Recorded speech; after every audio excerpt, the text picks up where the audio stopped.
Good evening, friends. Welcome to Empty Cloud Monastery, featuring monk chat with three monks on the screen, Venerable Pamutto, Bhante Sudaso, and Venerable Jayasara. And two other monks behind the scenes, Venerable Sumano Hello. and Ayasoma. And so tonight we're going to have a different setup than usual since the monks are multiplying here Empty Cloud. So you can write all your questions in the live chat, and then Bhante Sumano and myself will pick the monk to answer your question. And we'll see if it's a good match or not. If you have any preferences, you can put in a parenthesis and we'll decide whether or not to follow the suggestion. It's starting to feel like a game show. But in the meanwhile, welcome to Geeta, Ryan, Ned, Priyakant, Jens, Sarah, Helena Misfit, and Mark. Hello to everyone. Hello, friends. There are no questions yet in the live chat, but there will be soon. Right. Don't look at the Well, clock. that was great. So it looks like we're having an early night. So thank you all for joining in for Monk Chat, and we'll see you next time. Okay. And might I say congratulations on all your work during the week, which has led to this phenomenal finale. No questions. So we're having a discourse on emptiness. Yeah, Okay, that that's was great. it. Welcome also to Elaine. Hello, friends. And goodbye, friends. And if there are questions from the audience as well. Yes, exactly. The audience might also have some lovely questions. Hello to Eleanor. Welcome. And as you can see, Bhante J is back with us. A lot of you might have met him either live at some of our retreats or either live at Bhavana Society where he used to reside, or either online on our live streams a few months ago, or other online on his own live streams on his own channel, which we can advertise as Student of the Path. Is that right? Yeah. Great. So he's there. Oh, we have the first question from Ryan. Maybe Bhante Sumano can read it and pick the monk. Instead of ask a monk, it's ask a monk and we do pick a monk. So Ryan says, my practice has fallen apart over the last few months. I don't have any specific questions, just looking for words of inspiration as I get myself back on track. I think Bhante Pamutto might have some words of inspiration. Oh, it's been hard, huh? Yeah, so up until the beginning of the year or March sometime, we could just go wherever we wanted, hear Dhamma talk wherever we wanted, hang out with Sanghas or go to retreats, and suddenly, poof, there are no retreats. The monasteries are closing their doors and wearing masks and very carefully checking who comes in the door. And so this is where we really get to see an important part of the path, why we talk about stream entry. An epithet for the stream enter is one who is independent of all others in the teacher's dispensation. Until we get to that point, we are actually subject to conditions. So our progress on the path, our feeling of stability is conditioned by the people and circumstances around us. And for many of us, it's a wake-up call when our access to teachers and to Dhamma resources dries up for a period of time, or even like our internal inspiration dries up. It's a wake-up call that maybe the way we're leading our lives doesn't actually conduce towards progress on the path. Maybe we've added in a bunch of elements to a lifestyle that's otherwise right on the borderline of kind of scattered and worldly. So if we find that we're hitting a low point, the first thing we can reflect on is that it is impermanent. This too shall pass, and there will come a time when we are enthusiastic and we're reconnected with sanghas and we find new directions. So not to wallow in it. It doesn't really mean anything. This is the way of the world. but also just thinking back to times when things were good, when there was inspiration, and what might the conditions be for that. It could be simple things like we had a regular meditation practice, or we're actually making the effort to visit teachers or monasteries or sit with friends. Just think of what those conditions might have been, and then just consider, like, a lot of our practice is moving the conditions around until we find what really works for us. There's the Eightfold Path, but it's not a checklist. It's pretty vague, and intentionally, because each person is going to be slightly different. So yeah, it's very normal for the human realm, and I personally, I think if you're checking in and you're at least part of an online sangha, then part of you has woken up to the fact that you probably can't go it without supporting conditions yet. So just stack the odds in your favor. Keep tuning in, and try to associate with good friends, and you'll it'll turn back around. Great. Thank you, Bante. And Andre, hello, says hello to all the Bantes and the one Aya. Hope you are doing good. Yes, we're doing well, pretty okay. And Mark is saying, so both a friend and I watched Bante Sutaso's talk on what gets reborn, and neither one of us understood what gets reborn. So could someone explain this for us enlightened ones? Unenlightened. Probably unenlightened. Well, since you heard already Bante Sutaso's talk, maybe I'll try with Bante Jay's spin on what gets reborn.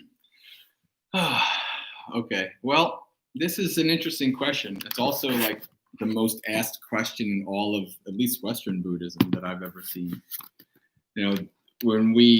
It's a pretty common thing for people who, when they first kind of intellectually come up across anatta, not self, to then question, well, if there's no self, then what gets reborn, right? And in a way, it's a simple question. In a way, it's an ultimately complicated question that you can't really intellectualize. That's why this is complicated, right? So what gets reborn? No. The Buddha tells us, what does the Buddha tell us, right? The Buddha tells us that whatever we can experience, whatever we see, smell, taste, whatever we think, all of these things are what? Not mine, not me, not myself. What all these thoughts, all these perceptions and conceptions of I am this person, I am from this country, I believe in this, I like that, I don't like that, all of these things, right, that are conceived, that are created, that are propagated, right? All these things that we so most deeply feel, this is me, right? All of these things, the Buddha tells us, when we look at it with insight, when we understand, they're not you, they're not yours, they're not yourself. Right? So what's left? The five aggregates, right? Are the five aggregates you? Yours? Yourself? No. As a matter of fact, the five aggregates, when clung to, are the very definition of our suffering, right? So when we let this go, this identity, this connection with these, what is reborn? What goes to the next life? Processes, right? There's a sutta where the Buddha says, he talks about a being that the body dies and goes into the earth and the mind moves forward to distinction, right? So the processes of the mind, right? These things that are not you, They're not a permanent soul. They're simply natural processes born of previous conditions. And because we have this desire, this clinging, this tanha, this thirst to continue to experience pleasant feelings and pleasant experiences, that propels us on, right? So if you want a long, simple answer, the answer is processes. Processes move forward. Me, mine, myself, all of these things that I consider to be me, mine, and myself, that is what moves forward, right?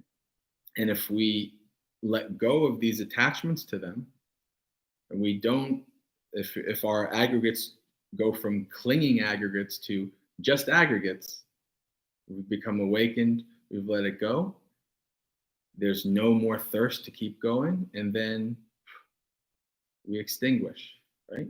So this is what goes from life to life. These processes, the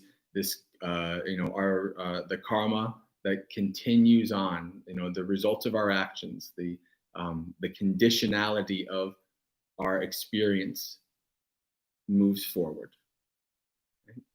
And we should understand, right? And anybody can tell you this. A monk can tell you, this is not yours. This is not me. Yours. Not me, not mine, myself, right? Somebody can tell you that, but until you actually start to see that in your own experience through the practice, then it doesn't matter. So you have to really start to understand. And once you start to understand, then that question kind of fades away. Like, oh, okay. It's just simply causes and conditions, simply processes moving on. That's my take on it. Great. Thank you, Bante. And then Eleanor has a question. So Bante Sadaso can take this one.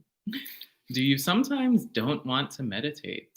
And how much meditation do you do every day? Does it vary? Do you stick to a strict schedule? Sometimes I don't want to meditate. That's true. Sometimes.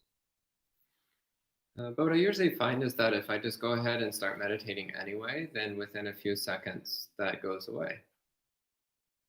So that's something where it really is quite valuable to create the conditions which encourage you to practice whether you want to or not. So as for how much I meditate in any given day, well, to some degree that depends what's going on at the monastery. So for example, today we had our food distribution program. So about once a week, we distribute a bunch of free produce to the starving families in the area. So that took up a fair amount of time, which otherwise might have been spent doing meditation. So again, it varies on the day, but I would say generally speaking, on an ordinary average day, 2 to 4 hours. On a retreat day, 8 hours, 10 hours. But it's important not to get too hung up on numbers because first off, the numbers, the amount of time spent meditating doesn't tell you anything about the quality of the meditation. Somebody can sit there and space out for 10 hours and that's not worth much of anything. Somebody else can meditate very intensely, very skillfully for 1 hour, and that amounts to quite a bit more than 10 hours of spaciness. And also, it's important to watch what you're doing all the time that you're not meditating. So people often ask what they can do to improve the quality of their meditation. Well, actually, the single most important thing you can do is watch your mind all day long. Practice mindfulness of the body all day long. Practice renunciation all day long. Practice contentment and equanimity all day long. And practice morality and generosity all day long. So it's important to keep that in mind. It's not just about the number of minutes you spend meditating, but rather how you're training and developing your mind in every waking moment. As for a strict schedule, well, it's a monastery, so we have a daily schedule. It's relatively full. We have a lot of scheduled time, and much of it is formal practice time, meditation time. And yeah, schedules are very helpful. They're very useful. But if you have the proper conditions, you don't necessarily need a strict schedule. So for example, when I was on personal retreat recently, I set up conditions so that there was absolutely nothing I could do to distract myself. So that the only things I really had available to me were meditation and sutta reading. That was all I had in my room, so that was all I could do. So if you create conditions like that for yourself, then you don't necessarily need a tight schedule. But if you know that you're prone towards laziness or time wasting or distraction, then it's good to have some kind of schedule for yourself. So as a layperson, you might have a schedule like every morning I wake up at 6 and meditate from 6:30 to 7. That's a schedule. And if you stick to it, then it's powerful. It's effective. If you don't stick to it, then you need to ask yourself, why not? Why are you not sticking to that schedule? So yeah, I recommend, especially if you're having trouble motivating yourself to practice every day, make a schedule for yourself and follow it. It can be a simple schedule with only 1 or 2 things on it, but follow it. Okay. Great, thank you, Bante. And Sarah is asking. Actually, Elaine is saying, good to see you, Bante J. Thank you. Good to see you too. And Sarah is saying, Bantes, I ask a question on behalf of Paul. He says, why is the world seemingly dominated by hate and evil forces when we have these teachings and guidance to follow? Who would like to take this question? Yeah. Well, I'm assigning it by asking. Okay, I'll take it. Just because you have access to the teachings doesn't mean you're going to follow them. We all know that it's good to eat vegetables and bad to eat candy, and yet people still eat lots of candy. And the truth is, although these teachings are in the world, there's a lot of people who aren't interested. I wouldn't say the world is dominated by hatred, though. I would actually say the majority of people are neutral, bordering on semi-decent. It's just there's a tremendous amount of people who are not decent. And unfortunately, a lot of them are in positions of power. So of course that creates problems. There's my short answer.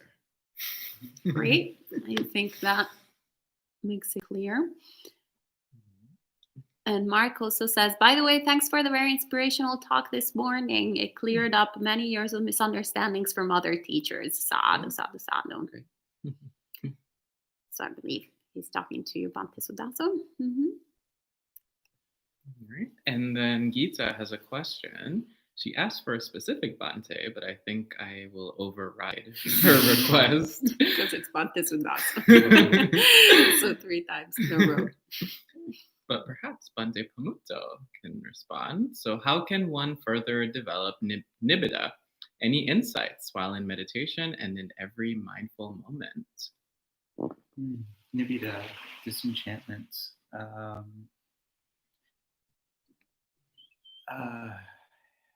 They're making this sign like, even more, and it's like I'm trying to get in a disenchanted frame of mind. And you're like, no, get into it. Get enchanted. Yeah. So okay, great. So get enchanted about disenchantment. It might sound stupid, but actually get enthusiastic about meditation, get enthusiastic about reflecting on the downside of things, get enthusiastic about seeing things in a balanced way. So start taking things that we really make much of and just look at them in a balanced way and see what effect that has on the mind. nibbida is you can't fake it. You really can't. It comes about through how we're using the mind and how we're reflecting. It's the product of yoniso manasikara, of like investigating the processes of mind until we get to that point where we've we're looking at the mind before our enchantment arises, before we're getting enraptured with pleasant feeling, before we're getting repulsed by unpleasant feeling. We get back to that state of mind, and then we realize that that is peace, that is liberation. Liberation from what? Well, it's not liberation from taxes. It's not liberation from aging, sickness, and death. It's liberation from the pain that we generate ourselves through clinging to things. So yeah, get enthusiastic about it, and trace your thoughts back to that point. It really can't be done without some energy and application. But once you do, people will start to notice it in your speech. They'll be like, you used to be like, oh, yay, this, and oh, yay, that. And suddenly you're like, wow, we're all going to die. And like, oh, yeah, it's a good meal, but I've eaten 3 of them a day, every day of my life. So I can't get too excited about it. And once that is switched over, that's what nibbida is like. It's not adding anything. Rather, it's subtracting the delight and infatuation that was there all along, pointing us in the wrong direction. You subtract it, and suddenly you're there, and you're just kind of balanced and stable. I really like that our teachings, that it may be, you could say the Buddha popularized the word cool, that we use even to this day. 2,500 years, we've been using the word cool to point to a state of being that everybody kind of wants to be, like cool, relaxed, chill, unflustered. You get that through disenchantment. So yeah, go get it. Thank you, Bante. And Eleanor from before said, I definitely don't wake up at 6, but thank you. Making a schedule will be helpful.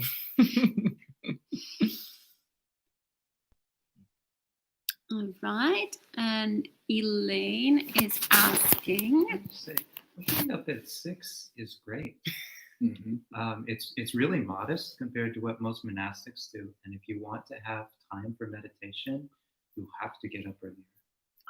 Like if you just go with the flow of what's most comfortable, you will wake up right before breakfast, and right after breakfast you will go to work. There'll be no time for meditation, so you shouldn't be surprised if no meditation arises. But if you get up just half an hour earlier, then that's half an hour before you were going to start doing stuff, which means it's a half hour of not doing stuff. Otherwise, it's meditation. And if the practice becomes enough of a priority, you'll wake up early with joy. It won't be like, it'll be like, oh man, I'm waking up early to meditate and all these kind of things. At least that was my experience as a layperson. Yeah, waking up early is cool. And Elaine is saying, I asked the same question after that Dharma talk, and I think I concluded that habits of body, speech, and mind are reborn along with all the potentialities of previous actions and intentions, right? I don't remember us. Bante J, I think. Well, the habits would be like proclivities. I don't know from the sutras if there's anything really specific about that, but I mean, it's part of, you could say that some of your habits and proclivities have been built up over multiple lifetimes, right? It would probably be wrong to really think like so much of who you are now is going to be you in the next life. But there might be some latent habits and proclivities that have developed over, from lots and lots of your actions over many lifetimes that, could be seen. What I'm trying to say is if, somebody you love dies, and don't try to see if you can see all of their proclivities in another person, right? Because it's going to be somebody very different. There might be some similarities, but that could be carried over, but for the most part, you're going to be a very different being in a very different form of existence in another life. Great, thank you. And that is asking, dear Venerables, what is the gratification, danger, and escape in pleasant feelings? And I think that's also a question for Bante Pamuto. It's funny, I was just thinking about those as I was walking down the road the other day, and I'm not sure what conclusion I came to. But this is kind of the investigation that produces nibbida. Is like, well, what could the Buddha mean? Like, what is the gratification in anything? So you say the gratification in pleasant feeling, but pleasant feeling is the result of sense contact. So you've got to go one step further back and say, well, what's the pleasant feeling coming from? And then you can understand the gratification. So what's the gratification in seeing a fancy car? What's the gratification? It's like, oh yeah, wow, that's really cool. That looks really expensive. It's really sleek. It's really modern. It has no blemishes. It catches the eye, and that's the gratification. What is gratification like? It feels good. Just to behold it. You're just sitting there, and you're like, wow, okay, that's an attractive object. And if it were to stop right there, no problem. But it doesn't stop right there. The danger is that we're watching the car go by and we smack into a tree branch because we weren't watching where we were walking. Now it's a pretty obvious example, and many people might be like, well, you look, you stop walking, and then you won't hit tree branches. But it's a metaphor for what happens in our lives. We're paying attention to the attractive objects, and we're missing the thing that we're doing that is causing us suffering. Over and over again, we get fixated on something, and so we miss the steps of mindfulness. We miss the attentiveness to our actions. We miss the fact that being caught up in the sensual world never ends. We're just seeking one pleasant object after the next, after the next, after the next. And if we see that, then we start to see the escape. The escape, it happens right then when the fancy car is going by. It's like, that's a fancy car going by. And there might be pleasant feeling or there might not. If we're practicing sense restraint, then we know, even when we see the car in the distance, that, oh, that's an attractive object. If I were to attend to that unwisely, then states of coveting or infatuation might arise in me. So instead, I'm going to just let it go by. And you just let it go by. And then a rather unattractive car comes and we're like, that's an unattractive car. I don't feel anything about that at all. There's no danger. That is the escape. It's escape into a cool, relaxed, disenchanted state of mind.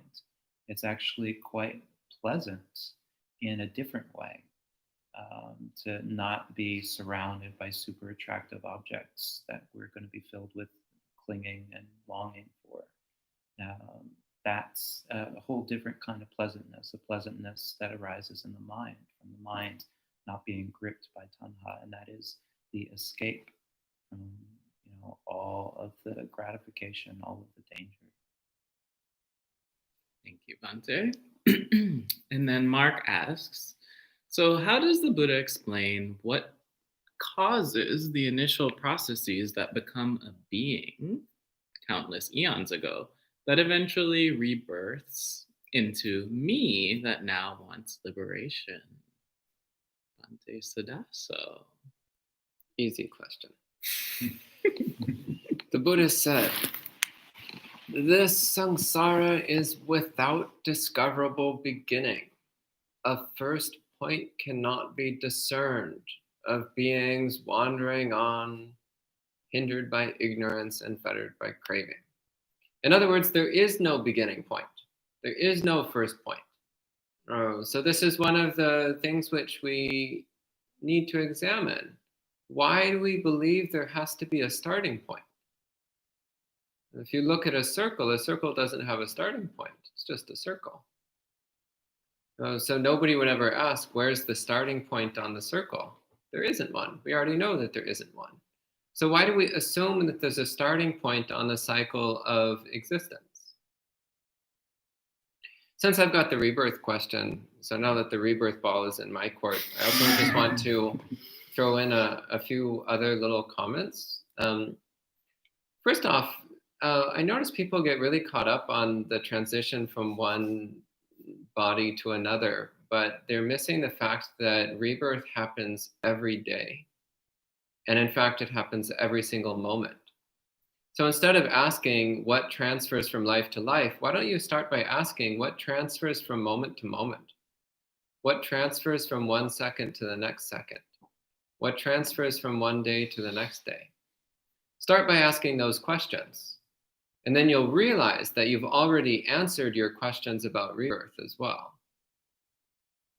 But yeah, to come back to your question, there is no starting point. None is needed. The nature of samsara is that it's full of unenlightened beings, wandering on, hindered by ignorance and fettered by craving. That's the nature of samsara. It has always been this way. It will always be this way. It is the way things are. And yet, there is an escape. And it is possible. And yet, delightfully enough, that escape causes neither decrease nor increase in samsara, and neither increase nor decrease in nibbana. Fun times. Infinity minus 1 is still infinity. Infinity plus 1, still infinity. Sadhu, sadhu, sadhu. All right. And Eleanor is asking, how do you judge the quality of your meditation? Some days we have a busy mind, bad feelings, but could we still have a good meditation anyways by truly being aware of all those sufferings? And that's a question for Bhante J. Well, one thing I would say is probably not to get into the habit of judging your meditation. In all honesty, especially in the beginning, like, you're struggling, and you have one good meditation, meaning like maybe you actually sat calmly and peacefully for like 15 minutes, right? And you're like, oh, this is so wonderful. I want every meditation to be just like this. And then you go and sit down again, and what happens? The total opposite. Chaos, everything. Your mind won't be quiet. That is normal, right? But we think we want so much to be, I want my meditation to be this way, right? So what I would say is, in my view, if you've actually sat, you won that day, right? Because just like the question to Bhante, all of us have that, like, whoa, I don't feel like meditating. And Mara, the mind is really devious. It'll be like, you worked hard today. I just watch some TV and go to bed. Don't worry about it, right? So you have to fight against that. You're like, no, I see you, Mara, and you sit down, and maybe it's only for 5 minutes, but guess what? You won, right? Because you sat, because you did it, right? So whatever, and this is why, like, I'm not too much into like Zen and Mahayana and other things, but one of the things I like from that is like the beginner mind thing, right? I do believe, like, every time you sit down for meditation, you should have no expectations of that meditation, right? You're not bringing anything from the past into that meditation, right? I'm going to sit down. I'm going to follow my breath or whatever technique that I'm training. And whatever happens, however long the meditation is, however quiet it is, however, chaotic it is, whatever, you sat, you're done, and you move on, right? So if you want to judge, what you judge is you start to see over time how it's impacting you, right? And as you become more advanced meditating, you've been doing it for years, and you start to see the cycles, the ups and downs, you'll see, okay, I'm on I'm kind of in this like lazy downslope now, or like, oh, my meditation is getting really good. And you'll be able to like judge what you need to do, right? Sometimes you need to be hard on yourself. Sometimes you need to be like, we're going to sit and we're going to meditate. And sometimes you need to be like, okay, have lots of self-compassion and just be like, okay, I'm going to take a break, right? But that comes with the wisdom of the practice over time, right? So don't worry too much about judging each individual meditation. You know, now if you are trying out a new technique, or like, I just started listening to this monastic or this teacher and they say do this, then then you can evaluate that, because you're evaluating its validity in your life, in your practice. And sometimes you have to give that like maybe weeks, maybe months, right, to really kind of evaluate it and say, this is not something that really fits with my practice, or like that. But in general, don't try not to minimize any judgment and any evaluation of each one of your practices. Evaluate how you are changing over time, right? Evaluate how you're becoming less angry at things, more peaceful, more calm, handling situations more skillfully, more wisely. That's how you can know if the practice is working, right? So you have to be able to judge over a long period of time, but don't get too wrapped up in worrying about, is this one meditation good or is it bad, right? If you do like an evaluation after your meditation, some people recommend that. The first thing you shouldn't say is, this meditation sucked, right? You should say, okay, I was following my breath and it was going really good, and then this happened, and then so you're evaluating, right? One of the most important things for us to do is, especially if we want to practice getting into jhana, is understanding the hindrances, right? All the things that come and hinder us from our deep concentration, our deep samadhi, right? So we evaluate that, right? You can say, okay, in this meditation, this happened, right? And the next day, this meditation, this happened. But try not to put a value judgment on it. Try not to overly critique it too much. Like, this was a bad meditation. I'm doing really bad. I should, force myself to do more, or anything like that, right? So it's important to have balance and understand what's proper to do and what's not. And a lot of that comes as you practice over time and you do a lot of stupid things and you realize, well, this wasn't worth it. Right, this wasn't very wise, and then you start to understand what's wise. Great, thank you, Bante. And then Andre has a question. Where does Upachara Samadhi, access meditation, the state that allows access to Deva realms, lie on the hierarchy of the jhanas? Is it before the first jhana? Bante Sadaso. So, first off, the term Upachara Samadhi does not appear anywhere in the suttas.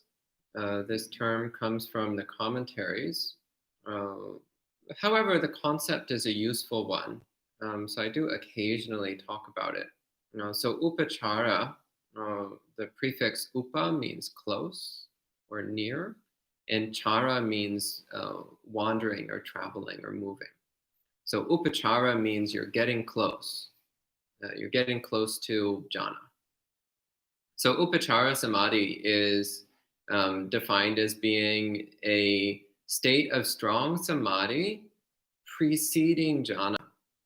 So when the mind is starting to develop the jhana factors, and the jhana factors are getting pretty strong, but they're not yet fully developed to the point where one enters fully into first jhana. So a common way that Upachara Samadhi is experienced is with the arising of piti sukha, so this feeling of euphoric bliss. So as your samadhi starts to get better and better and better, and you're getting closer to jhana, then this powerful sense of euphoria can start to saturate your physical experience, accompanied by a sense of contentment and happiness in the mind. So that's commonly one of the characteristics of Upachara Samadhi.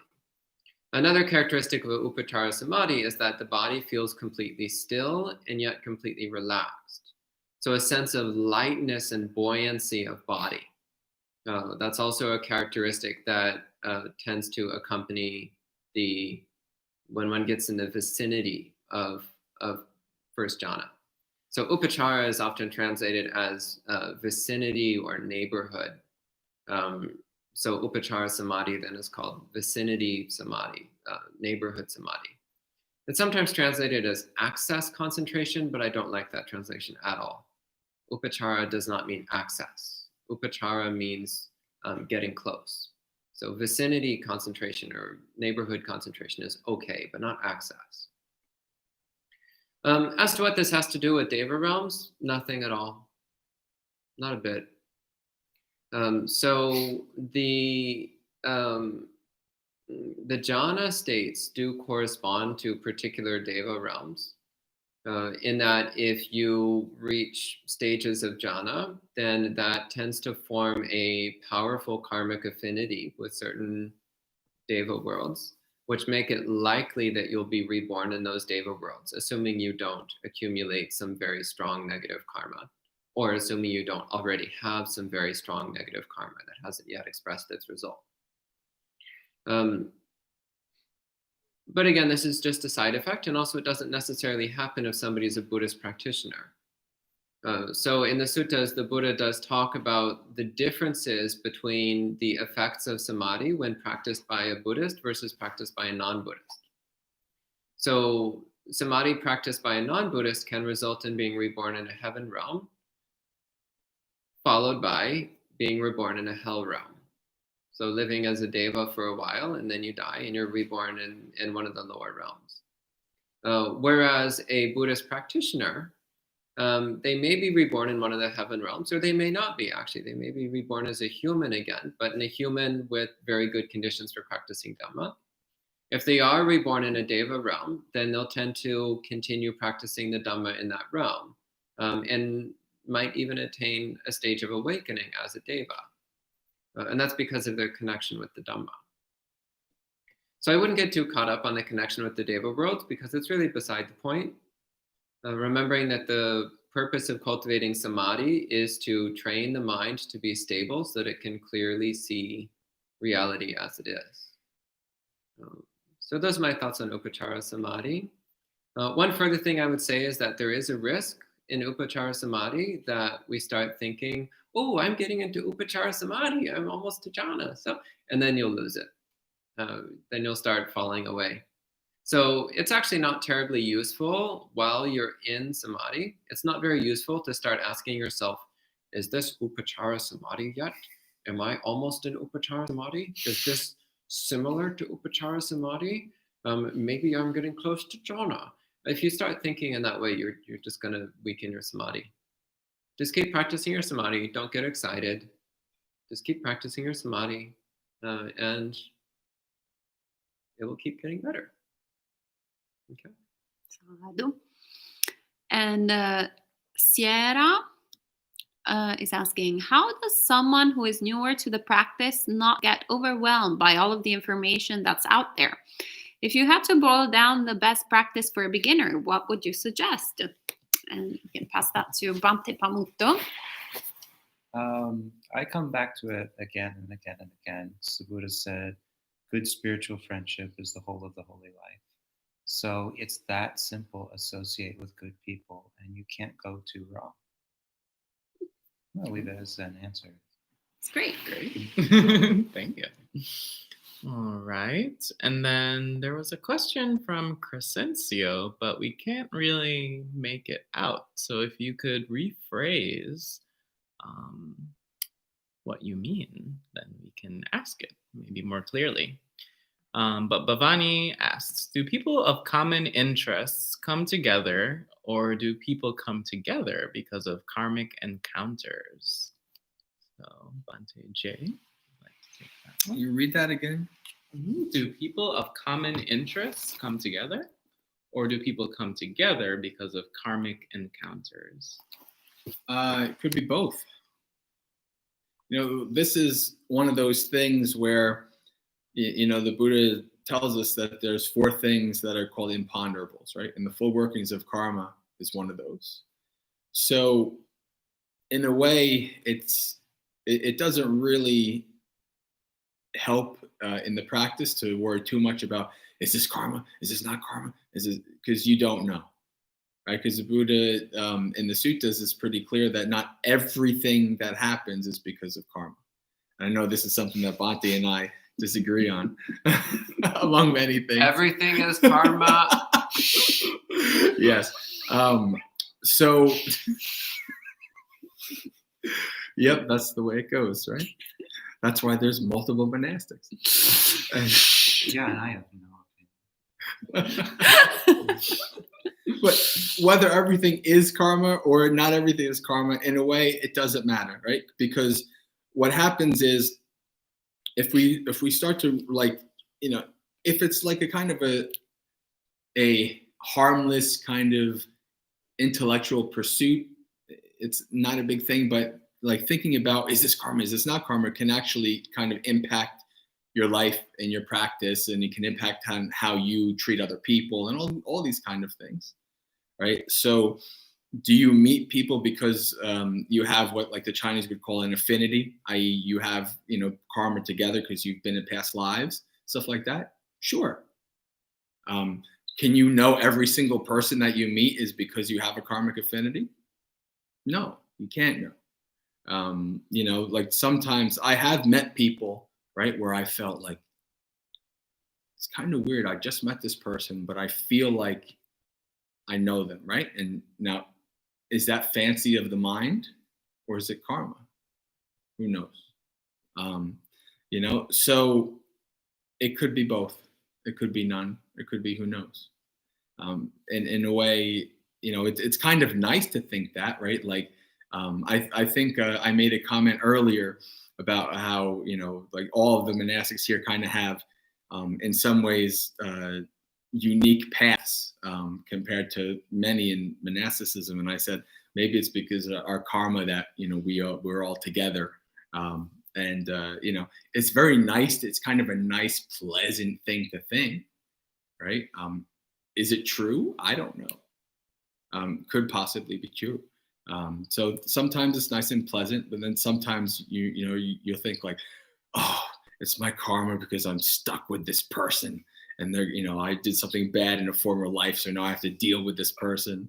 All these kind of things. So sometimes it doesn't help. Sometimes it can be unskillful. So I guess the short answer is both. Great. Thank you, Bante. And Danilo is asking, sometimes a fear seizes me that I might not be, seizes me, right? It's English. Sometimes a fear seizes me that I might not be able to achieve stream entry within this lifetime. And it makes me scared. I am not in a position where I can ordain without hurting some people. Should I just continue practicing and hope that I can practice well as a lay person? Well, I will start by saying that Bhante Sudaso gave a talk 2 days ago on a subject that could be pertinent to this. Do you remember the name of the talk? Ideal conditions. Ideal conditions. So you can check that out. But so I won't pass it to Bhante Sudaso because you can have an extensive talk on it for an hour. But I'll pass it to Bhante J, actually. Oh, no. Doubling up. Yes, surprise. So read the question again. Let me clear. You got distracted. You didn't think it was going to happen. So Daniela is saying, sometimes a fear seizes me that I might not be able to achieve stream entry within this lifetime, and it makes me scared. I'm not in a position where I can ordain without hurting some people. Should I just continue practicing and hope that I can practice well as a layperson? So what is the fear? The fear is you don't want to go into hell realms anymore, right? Like, oh, I want to be just in Sotapanna because then I'm okay, right? So I remember earlier in my practice, even when I first came to the monastery and stuff, like I was like, I'm going to become awakened in this life, and I'm going to become awakened in this life, and gung ho. And as I kind of got a little wiser, I realized, like, in a way, I don't have any say in that. Like, the only say I have is I'm going to try to practice the Noble Eightfold Path as good as I can right now, right? And so would I love to become awakened in this life? Yes, because I have enough nibbida. I don't want to do this again. I really don't. I'm so done. But I don't know, right? And this is why when Bhante was talking about the ideal conditions, about like, I like that how you shoot for awakening, but to have an aspiration to come back in an ideal condition. I never thought about that before. So now I was like, you know what? Now I'm going to start thinking, I want to become awakened, but hopefully maybe I can come back and be a Buddhist monk again, you know, or something like that, you know, if I don't make it. So I think one of the things that helps me is that I realize, like, and Bhante was just talking about how there's no beginning to this. You've been in all kinds of realms, right? We've all been in hell realms. We've all been in heaven realms. We've all done good things. We all have enough karma stocked up to spend a lot of time in all kinds of horrible places and good places, right?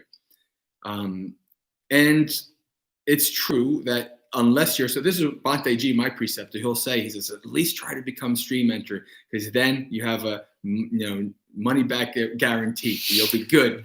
You're like, you'll never, you know, you'll only be in heaven. And I like to say, even if you're the most lazy stream mentor, you'll be there within 7 lives, which is Bhante was talking about that a little bit a couple of days ago too.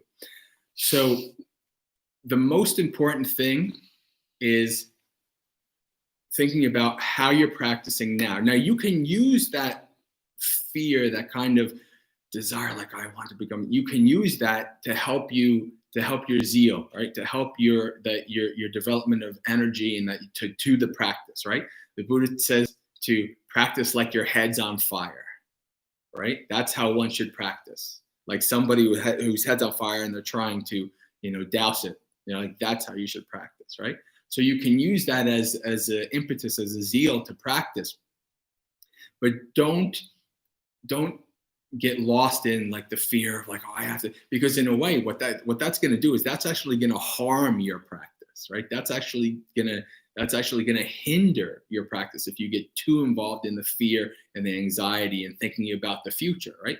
Because what happens is, and this is something that for most of my young life, I was always thinking about the future, but I was never thinking about what I needed to do in the present to get to where I wanted to be in the future, right? And so now I realize, okay, what I need to do, whatever I want for the future, I can make aspirations, but I need to do it right here, right now, right? I need to follow the Noble Eightfold Path. Whether I'm a monastic, a lay person, it doesn't matter. Following the Noble Eightfold Path, doing the best I can, right? We all have karmic conditions and tendencies and things that hinder us and help us in different ways. So we can't guarantee that in this very life, we're going to be stream mentor, or in this very life, we're going to be awakened. We can't guarantee it, but we can just keep practicing, right? This is not a one life, this is not YOLO, right? You only live once, right? So in this practice, it takes a while, it takes lives. So we can't guarantee that we're going to be able to do it in this life, but we can practice and practice and do our best. And that merit, that good karma will help us to continue on the path if we don't make it in this life. So we continue on the path in the future. Sadhu, sadhu, sadhu. Great. Thank you, Bhante. And if I may intrude from behind the scenes just a little bit. So Danilo, I don't know your life circumstances, but when you say that you can't ordain without hurting some people, I would just ask you to look at that and look at what you mean by hurting. So if you're referring to hurting someone's feelings, well, look at, whether you want your life to be run by other people's feelings. If it's because you're taking care of someone, then that's a different scenario. But really investigate what you mean by that, because sometimes we can let other people's ideas about how we should live our life hold us back, and you really shouldn't. So it's a very good point. I came from a very, very, very close Italian family. Like I never lived outside of the same county I was born in. I was always close to my family, and it was pretty rough. When I left on them, and me too, but more on them because I had been practicing for a while.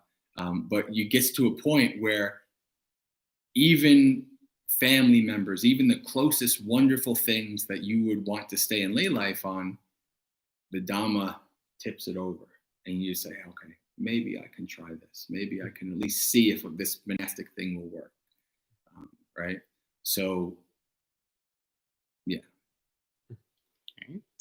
And Andre says, when we imagine a beautiful body covered in skin, we feel desire and pleasant feelings.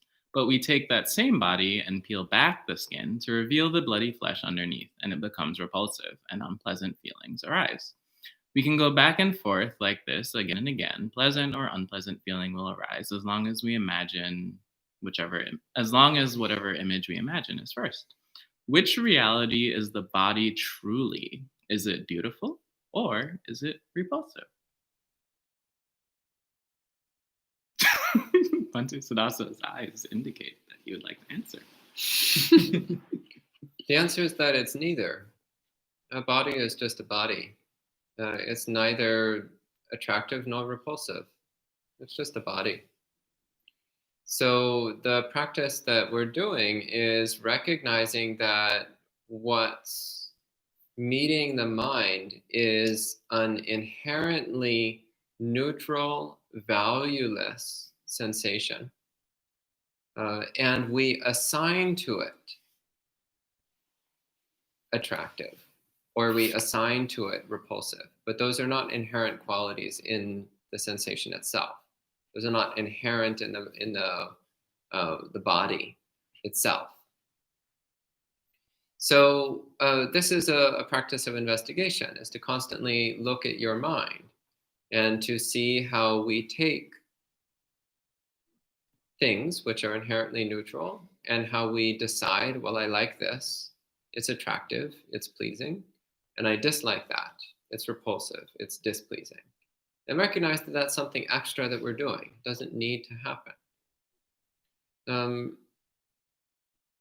So look at that. If you are doing this practice of imagining beautiful bodies and imagining skinless bodies, that may or may not actually be a useful practice, by the way. For some people, that's actually a very counterproductive practice, which just makes their defilements worse. But in your case, if that actually is useful, then look at it. Look at how we arbitrarily assign liking to certain things and disliking to other things, and actively cultivate a mind of equanimity and impartiality towards all those perceptions, towards all those sensations and experiences. Okay? Great. Thank you, Bhante. Could I go Yeah, with that sure. one too?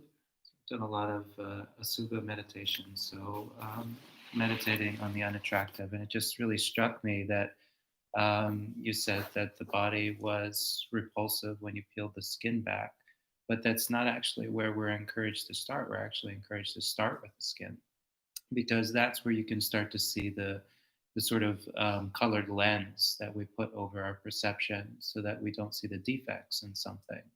If you're looking at the skin and you're seeing something, beautiful and attractive, then what kind of glasses are you wearing?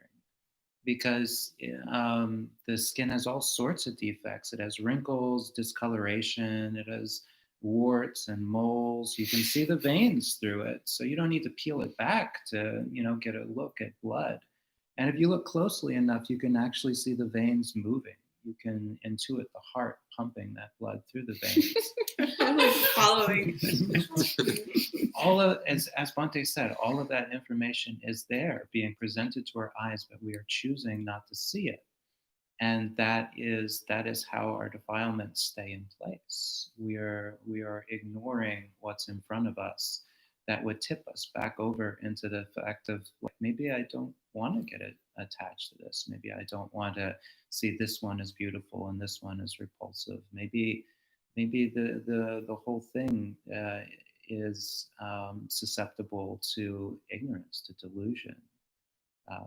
When we start to intuit where our blind spots are, then we naturally, this practice, it kind of encourages us to start looking at those things that turn up the clarity. When we do start to look at the skin without craving, we do start to see the defects as much as the things that are not particularly unattractive. When something is well shaped, when it's doesn't have a ton of defects, you can say, okay, yeah, no, that's well shaped. That doesn't have a ton of defects yet. I mean, it's still impermanent. This is a transitory state, but we can know that the craving's not there, and so we can just say, okay, yeah, that's how it is right now. It's earth element. It's going to go a different way later, and That's the end goal of the practice. It's not like we have to peel things off to get at repulsiveness. What we have to peel off is our delusion, the filters that we're putting on to not see what's in front of us. And when those are gone, there's no peeling that needs to happen. We will see each person across from us, and we'll see that, what's presented to us is skin, but that skin is hanging on a skeleton. And we'll perceive the skeleton that holds it upright. And nowhere in any part of the body will there be something that we'll want to see in the wrong way, that we'll want to see in a way that inspires lust.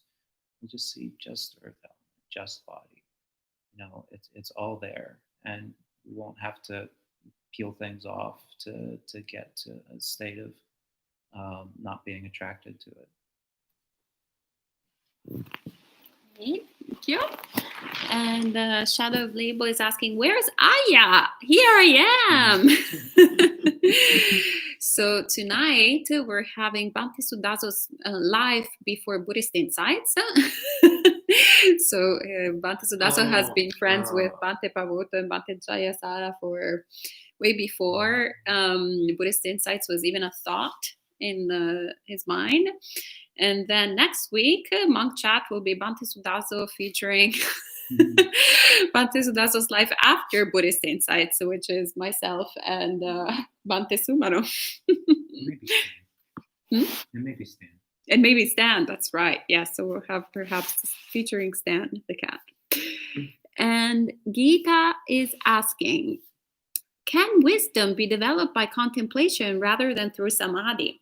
So since Gita before had requested Bhante Sudaso, I think we can ask the question to Bhante Sudaso. Yes. Okay, next question. Yeah. Dai means come on in Italian, by the way. Thank you for clarifying that.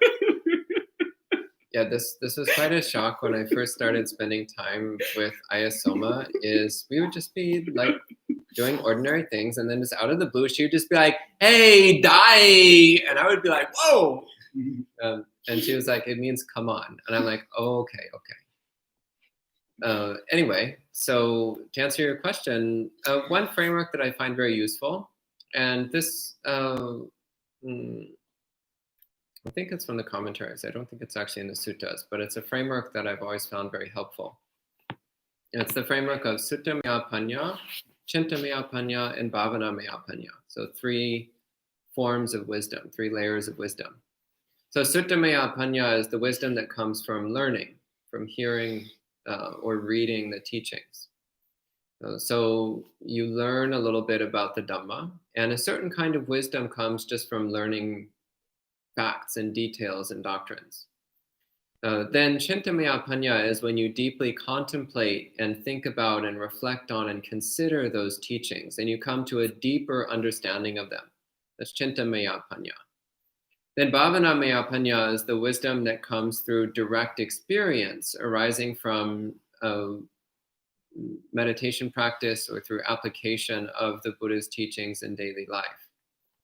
So to answer your question, yes, there are these 3 forms of wisdom, and all of them can be rightly called wisdom. The deepest is Bhavanamaya Panya, but Suttamaya Panya and Chintamaya Panya are also quite useful, and they lay the groundwork for Bhavanamaya Panya. So without learning and without reflecting on and thinking about what we've learned, then we won't have the groundwork that makes it possible to develop wisdom through direct experience. Okay? Thank you so much, Bhante. Looks like I got the wrong Gita though. So it was Gita Ratnayake who had asked this question, but it was Gita Jnana that had asked the previous question. So Gita Jnana, we have still a question that you can ask to Bhante Sudaso. Sorry. All right, and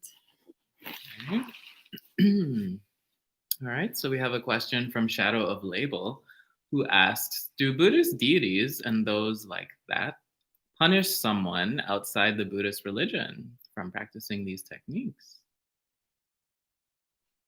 Is the question understood? I think so.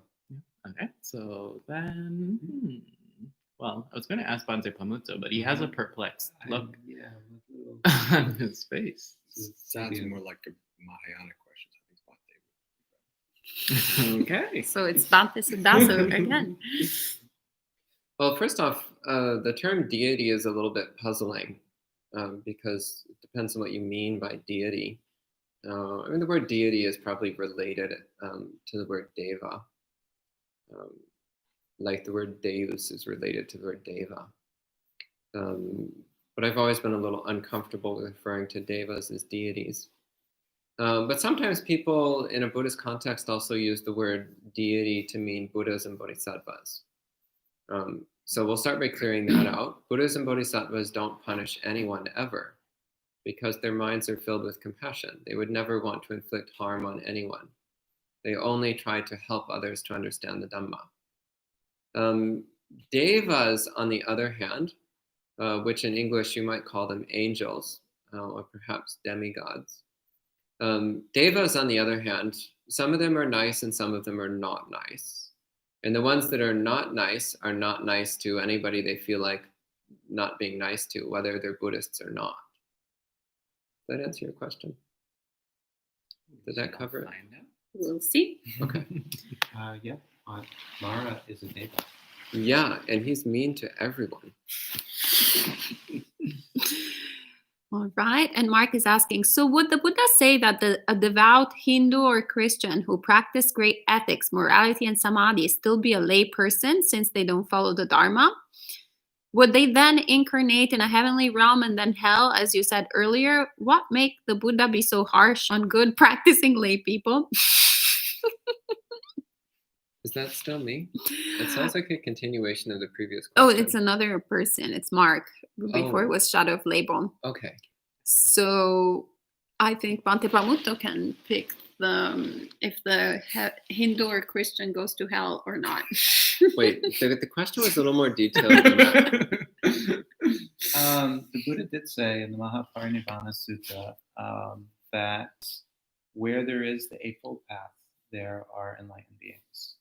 So yeah, Sila, Samadhi, Panya. If somebody's practicing the Eightfold Path, would you call them a Christian? Would you call them a Hindu? They're practicing diligently the Buddha's path. Maybe they don't want the label or want to identify with it, but they're doing what the Buddha taught. It doesn't have to be a religious thing. It can be just like, yeah, that means they're directing themselves towards enlightenment. Now, we use the labels like Christian or Hindu or Jew to indicate that people have different goals.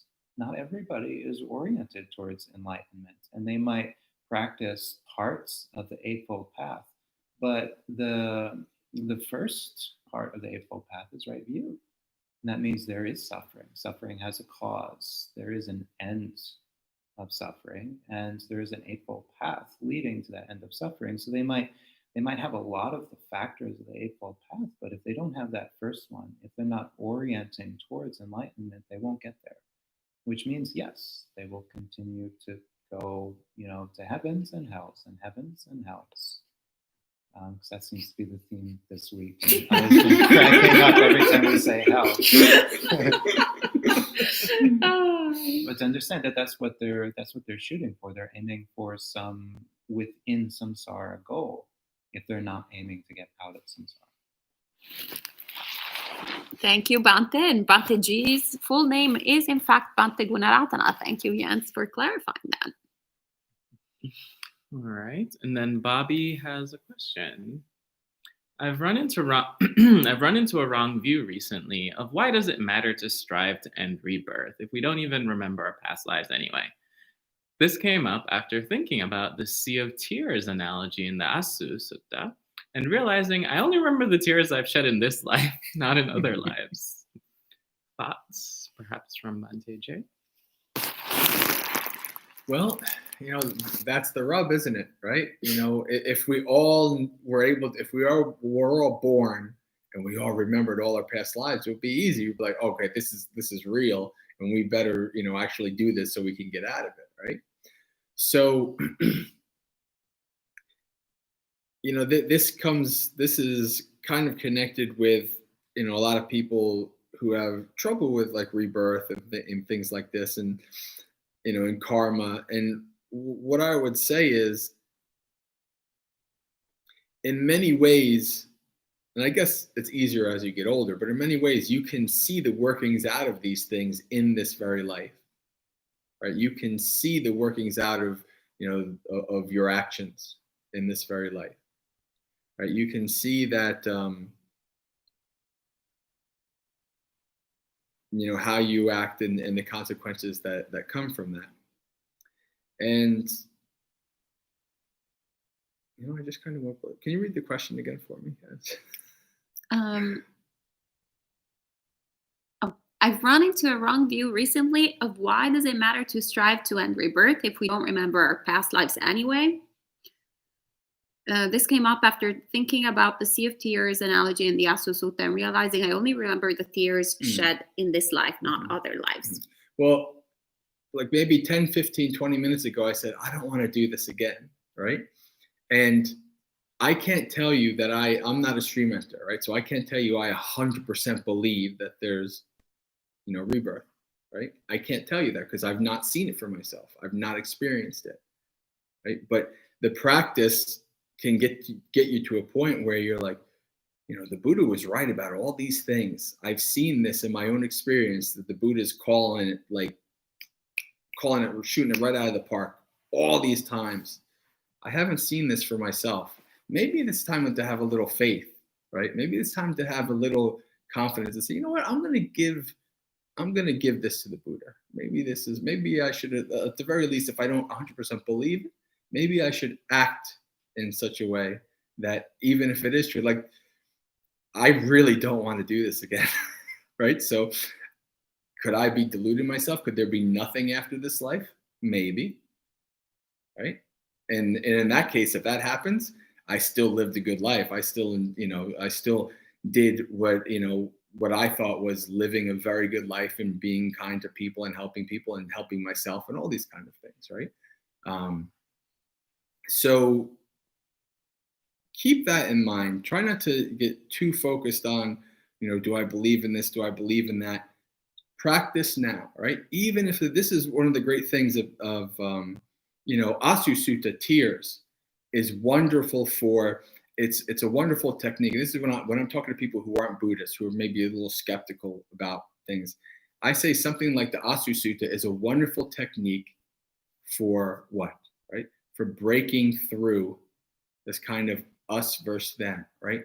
To reflect on the fact that you have gone through all of us have gone through all of these lives, and the tears that we've shed, right, are greater than all the water in the great ocean. Like, that's really powerful when you think about it like that. So much compassion and empathy comes up for yourself and all beings. This is like, this sucks. This thing, samsara thing, right? Why do I want to do this again, right? So until you are Sotapanna, until you see these things for yourselves, you're not going to know, right? So there is this element of saddha that comes in.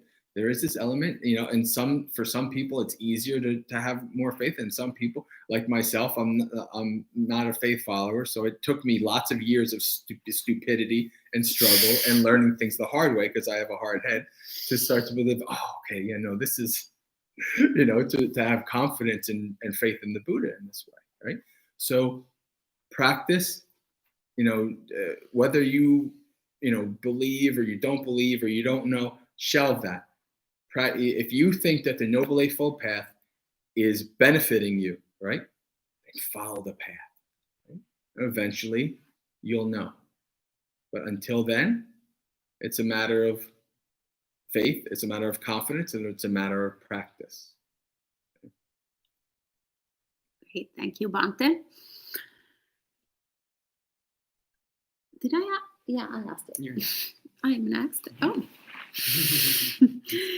And Mark is asking, I often had teachers say, in the beginning we do the Dhamma, and then later the Dhamma does us, with them implying that there is a greater consciousness behind this.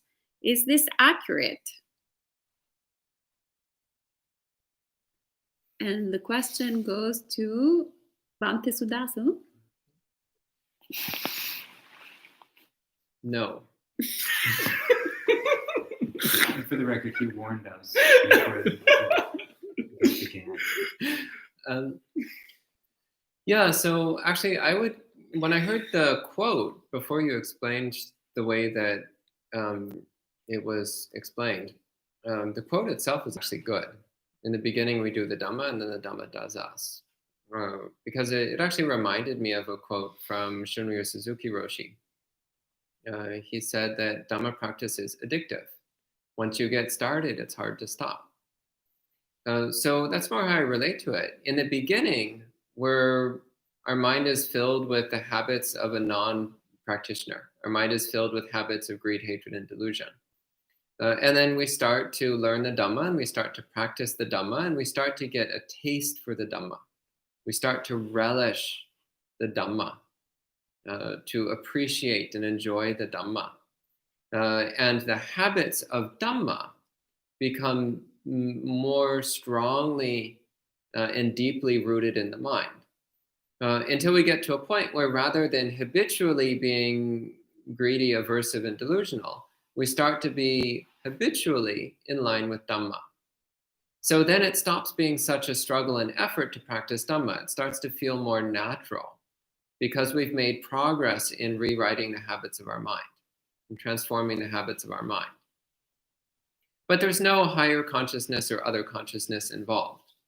It's just the natural effect of aligning ourselves with the Dhamma. There is a way of relating to this, and this gets into some metaphysical Mahayana stuff.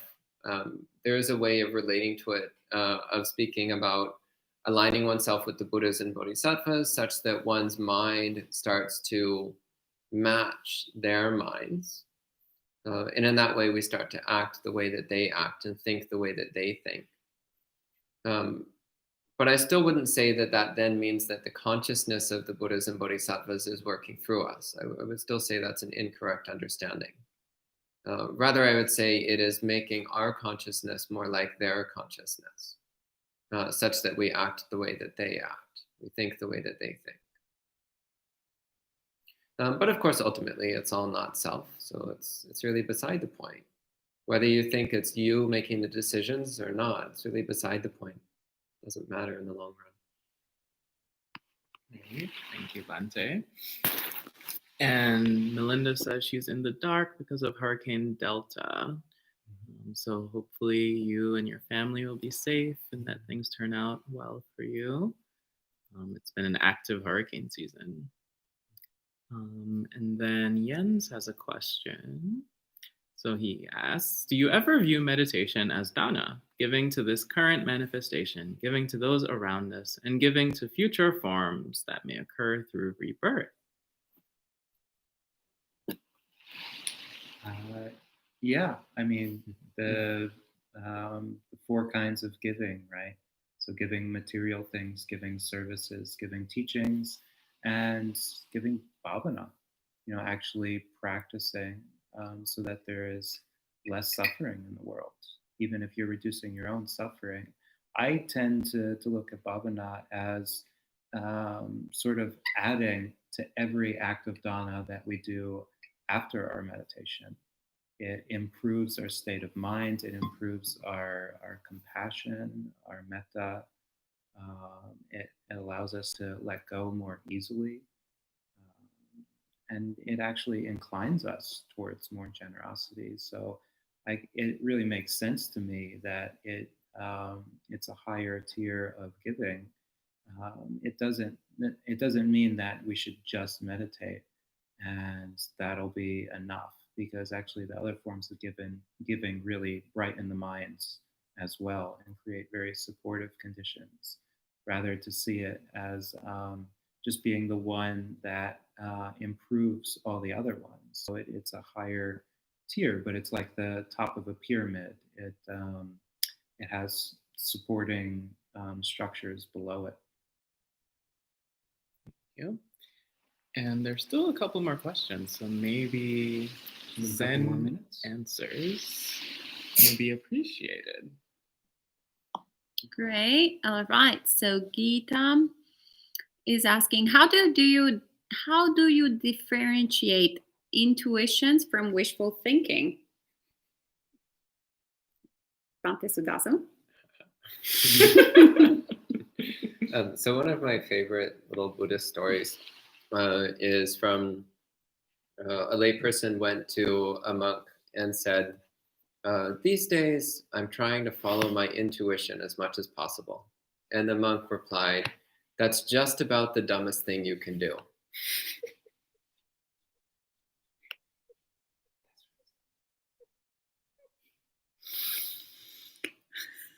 That's it. All right. Okay, next question. So Bobby asks, I believe in rebirth, but the question was, I won't remember anyway. So is the new life even me? So basically, if she can't remember, then what difference does it make? Can I answer this one? Yeah. So I actually thought of a metaphor while Bhante J was answering this question. So it's a bit like if you're an alcoholic and you wake up in the morning and you can't remember what you did last night. But then you've got this nasty headache. Who knows where that headache came from? But you've got a nasty headache today. And you pick up your phone and your friend is saying, like, I can't believe you were so rude to me. And you're like, I don't remember saying anything to them. Don't know what they're talking about. You check your credit card bill. Wow, a lot of expenses on my credit card account. They must be fraudulent. I don't remember buying anything on my credit card. You get a parking ticket in the mail. You're like, I don't remember parking in front of a fire hydrant. Definitely wasn't me. Couldn't possibly be me. I'll have to take this one to court. The police show up at your door. Apparently somebody robbed a grocery store. You're like, couldn't possibly have been me. I don't remember that. So in the same way, just because you don't remember something doesn't mean you aren't going to reap the consequences of it. So then also when somebody comes and says, maybe you should do something about your drinking problem. It's causing you a lot of difficulties in your life. Maybe you should try to stop drinking and cultivate some mental clarity and some self-restraint. And you're like, I don't know what you're talking about. There's nothing wrong. There's no problems in my life. It's all just random chaotic things that don't mean anything anyway. So this is that same kind of attitude. Yeah, maybe you don't remember what you did last life. Well, honestly, I don't remember what I did last week, to be perfectly honest. And that's the way it is for most people. They remember some major details of really significant events, but you ask them, what were you doing at 1:32 p.m. last Monday? They'll be like, I don't know. I could guess, but I don't know. I don't remember.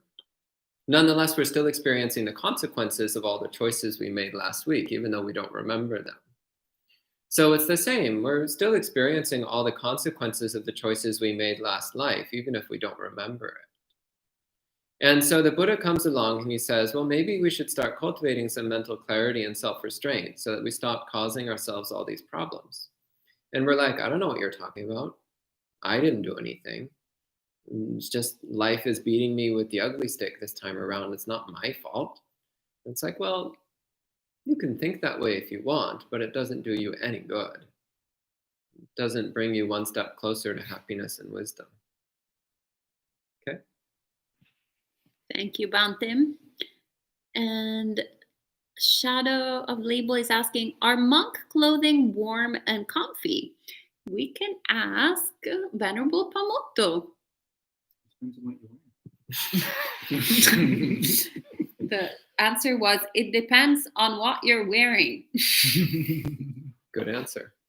That was a Zen answer. Okay. And Art, I guess Art was responding to Bobby. Art said, results from your actions happen in this life or the next life.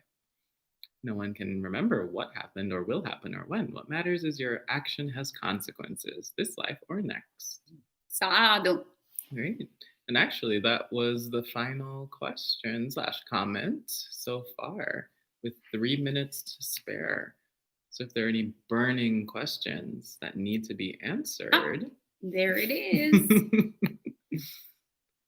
So Mark says, my personal experience of following my intuition differs greatly from Bante's answer. I agree, by the way. I agree 100% with that. But the caveat here is not to bring wishful thinking into it. Yeah, I mean, just to give a little more on that. So the main danger is that our intuition is often tainted by our defilements and delusions. Not always. There is such a thing as clear intuition, but often it's distorted or tainted by our defilements and delusions. So this is what I think that monk was pointing to. He was pointing to the fact that if we're following our intuition without being completely clear about what's going on in our mind, then we might just be following our defilements. We might just be acting out our delusions without recognizing that that's what's going on. But if you've already developed a great deal of wisdom and purity, then your intuition starts to become more reliable. It starts to become less dangerous. And also, if you're careful to constantly examine what's wholesome and what's unwholesome, then you can also recognize when your intuition is pointing you in an unwholesome direction, in which case it's tainted in some way. Or when your intuition is pointing you in a wholesome direction, in which case maybe it's fine, maybe it's okay. But being careful to apply that investigation. Don't follow something just because your intuition tells you to. Don't do something just because it intuitively feels right. You still need to apply your higher judgment. You still need to apply your wisdom mind. Okay? If I just wanted to add to that as well, I agree. It's funny, like in my early days, I would tell people, like, follow your intuition. And somebody said basically like, well, I follow my intuition and this and that. And I started to realize like, actually, it does depend on a bunch of factors. Like Bante mentioned a bunch of factors. And one thing that I would also add to that is, if you are very practiced in lying to yourself and falling for your own lies, then your intuition is also corrupted, right? If you get out of the practice of that, if you don't allow your mind to lie to itself and all that kind of stuff, then your intuition, I think, can be more trustworthy.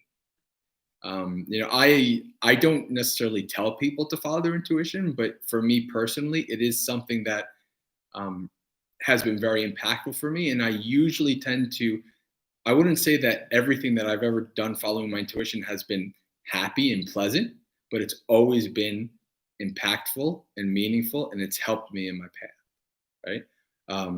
So, and of course, that's not like my intuition is, I think I need McDonald's over Burger King today. It's like for usually serious life choices and things like that, like, following intuition. But yeah, I agree. I just wanted to add and concur that your intuition is not, just wholly perfect and bright just because like it's some kind of external thing. All right. And the last Zen question for Bhante Pamuto. Do monks get dental and healthcare? I'm thinking of a monastic life. Yes. There is support offered by the lay community once you've gone forth. You're also your companions in the holy life. If they have access to resources, they'll usually try to help you out.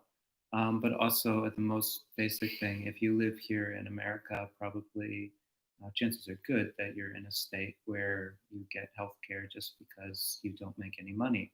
Which monastics, we don't make any money. So you qualify as somebody who's impoverished and therefore gets, state and federal aid. So you'll get the basics, but you shouldn't expect that going forth you'll have the same kind of ability to treat your ailments that you had as a layperson. You won't get to decide a lot of the time, but good things will come your way when you need them if you're open to it and you're practicing well and you've made an impact on people's lives. They'll take care of you. Yes, does not come with 401k.